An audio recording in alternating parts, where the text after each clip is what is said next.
আল্লাহ বাংলাদেশের তরুণ প্রজন্মকে কবুল করেন। আমি আল্লাহ আপনি গাজ্জার ভাই থেকে শহীদ হিসেবে কবুল করেন। আল্লাহ পাক আপনার গায়েবী নুসরত সেখানে নাজিল করেন। আল্লাহ পাক সেখানে গাজ্জার ভাই বোনদেরকে এমন ভাবে নুসরত দান করেন যা কাফের সেটা চিন্তাও করতে পারবেন ইনশাআল্লাহ।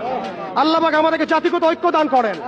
আল্লাহ পাক আমাদেরকে একটা শক্তিশালী মুসলিম রাষ্ট্র গঠনের তৌফিক দান করেন এবং এক পর্যায়ে ইনশাআল্লাহ তাআলা অদূর ভবিষ্যতে রাসূলুল্লাহ সাল্লাল্লাহু আলাইহি ওয়াসাল্লামের সেই ভবিষ্যৎবাণী বাস্তবায়নের সেই মোবারক জয়সে আমরা সবাইকে আল্লাহ পাক শরীক করেন। আমিন। হয় আমরা বাইতুল মুকাদ্দাসকে বিজয় করব অথবা শহীদ হয়ে যাব। হয় আমরা আল্লাহর জমিন আল্লাহর দিন কায়েম করব, না হলে দিন কায়েম করতে করতে করতে করতে আমরা শহীদ হয়ে যাব। এছাড়া আমাদের জীবনের অন্য কোনো উদ্দেশ্য নাই। আর একটা কথা স্পষ্ট বলতে চাই, আমাদের গোপন কোনো এজেন্ডা নাই। আমরা কোনো বিচ্ছিন্ন জনগোষ্ঠী নই এবং আমাদের কোনো গোপন এজেন্ডা নাই। আমরা সবকিছু উন্মুক্ত বললাম খোলামেলা।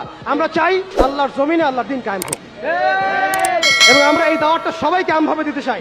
আপনারাও আল্লাহর দিনে দীক্ষিত হন। আসেন আমরা সবাই কাঁধে কাঁধ মিলাই এই জালেম সভ্যতার বিরুদ্ধে দাঁড়াই।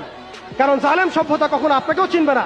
আপনার প্রয়োজন ফুরিয়ে গেলে সে কালকে আপনার পিঠেও লাথি মারবে, সে কালকে আপনার পিঠেও ছুরি চালাবে, কোনো সন্দেহ নাই। অতএব দাজ্জাল এবং তার অনুসারীদেরকে বিশ্বাস করতে যাবেন না। দাজ্জাল এবং তার অনুসারীদের প্রতারণায় পা দিবেন না। দাজ্জাল এবং তার অনুসারীদের এই জুলুমের মধ্যে সহযোগী হবেন না। যদি হন আল্লাহ আপনাকে ধ্বংস করে দিবেন, আর যদি না হন আল্লাহ আপনাকে সম্মানিত করবেন ইনশাআল্লাহ। আল্লাহ পাক আমরা সবাইকে এই আঞ্চলিক এবং বৈশ্বিক ফিতনা